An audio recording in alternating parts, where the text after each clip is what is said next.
Hello students, Professor Nugent here. In this video we're going to discuss the Chow test for structural change across time. We're going to think about the question, do all the coefficients in the regression equation vary over time? The null hypothesis is that beta 1 through beta k are constant over time. We do typically want to allow the intercept to vary over time, which enables us to capture the unobserved time trend, which is really important, and then test that the regression coefficients are constant over time. We're thinking about the effect of x on y being constant over time, or does the effect of x on y change over time? In the last video, we looked at an example where the return to education might vary over time, and we modeled that. In this video, we're thinking about whether all of the effects of the explanatory variables change over time, and we want a way to test that. And there are two different ways that we can think about testing it, and that really depends on the number of years that you have in your data set. If you have a small number of years, say just 2 years, then we can proceed with the first method, which is to include a year dummy,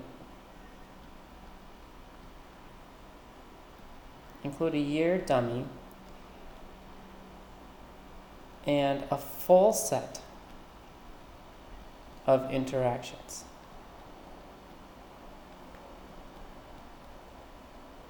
With that year dummy. So let's think about an equation y equals beta naught plus beta 1 x1 through beta k xk plus u. This is our normal equation, right? And then we need to bring in the time dimension and the cross-sectional dimension. So we have yi is equal to beta naught plus delta naught times d2, where d2 is equal to 1 if the second period, plus beta 1 x1I through beta k xki plus ui.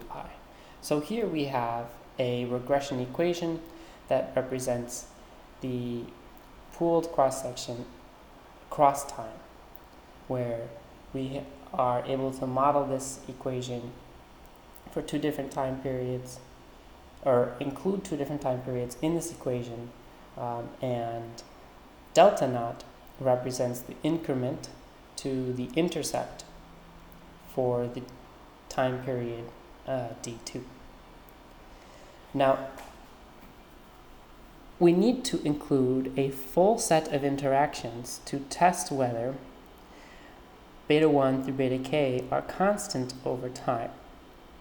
And this is practically done if we have just 2 years of data. If we have multiple years of data, then the degrees of freedom become very large, and that becomes very messy test, and we'll proceed with the second method instead. So let's fully interact this equation so that we have yi is equal to beta naught plus delta naught d2 plus beta 1 x1I, let's include the interaction here, plus d1, we have d2 times x1I, there's our first interaction, plus, this is all the way through beta k xki plus delta k d2 times xki plus ui. And now the null hypothesis becomes, up here, so this is our regression equation. with the year dummy. Our year dummy is here, and a full set of interactions. Let's see, the interactions are here and here. And the null hypothesis becomes delta 1 equals all the way through delta k equals 0. And so this is a familiar null hypothesis which can be completed using an f-test. We can complete this in a way that is heteroscedasticity robust in Stata using the test command. So we can simply write test enter 1 if enter 1 is the name of the variable you have created in Stata for the first interaction. Say that this interaction, we call that enter 1 all the way through enter k. Alright, so we write enter 1, enter 2, enter 3, so on and so forth, all the way through enter k, and that will implement this f-test in a heteroscedasticity way. If we reject this null hypothesis, if we find a p-value that is less than 0.05, then we have evidence that the effects of the independent variables change over time. So this is a test that is practicably implemented for just 2 years of data. But what if we have multiple years of data? Then recall the method that we learned in chapter 7. This is still an f-test with the same null hypothesis. We obtain the restricted sum of squared residuals by running a pooled regression with a year dummy. So this is from the pooled regression and a year dummy. In other words, we would obtain the sum of squared residuals. Let's recall what the pooled regression with a year dummy looks like. That's this one. So if we call this one equation 1 without the time and cross-section dimension, this is 2. This is the pooled regression and a year dummy. 3 is fully interacted. So we obtain the sum of squared residuals from equation 2, where beta 1 through beta k are restricted to be constant. Okay, so that's our restricted sum of squared residuals. Then we want the unrestricted sum of squared residuals. Sum of squared residuals, UR. This is going to be the sum from t equals 1 to t of SSR t, where SSR1 through SSRT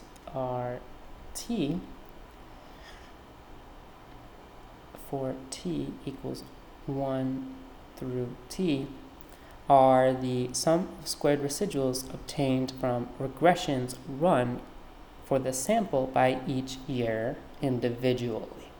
So you'll run a regression for the first year in the data set, you'll run a regression for the second year in the data set, so on and so forth, all the way through the last year in the data set, and obtain the sum of squared residuals from each of those regressions. The sum of those sum of squared residuals, as we see here,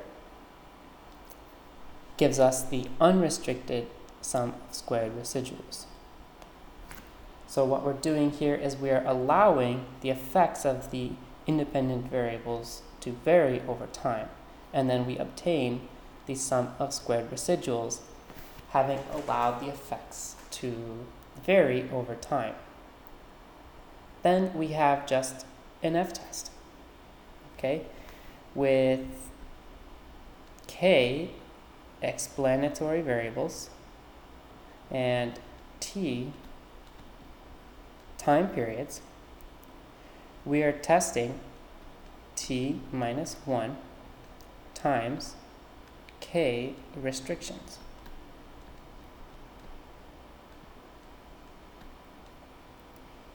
There are t plus t times k parameters in the unrestricted model.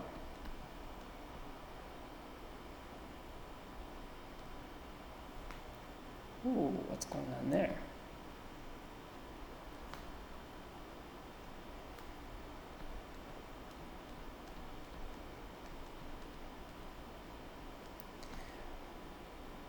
And this is for the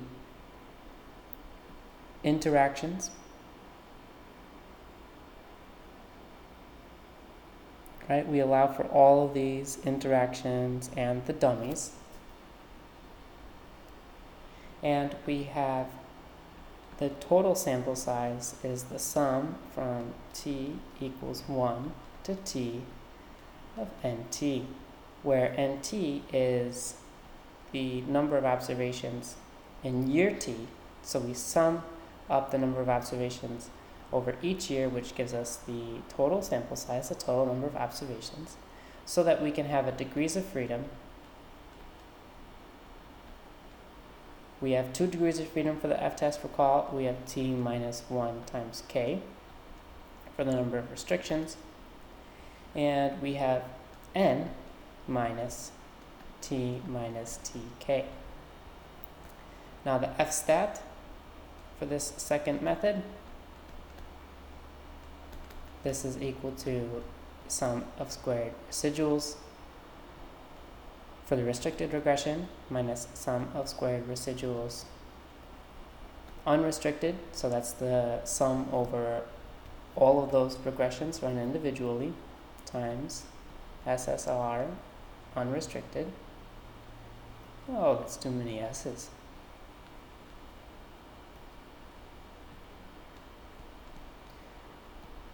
And then we have n minus t minus tk over t minus 1 times k.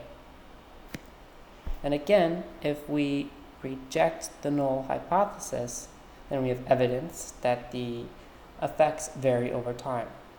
If we fail to reject the null hypothesis, then we can conclude that the effects of, or that any distributional change is not a big problem. Okay, so we are not concluding that the effects are constant, because again, we're not accepting the null hypothesis.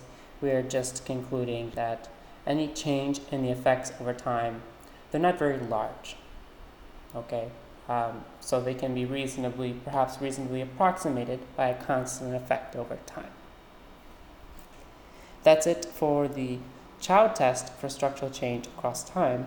Stay tuned to the next video. We will look at difference and difference for policy analysis.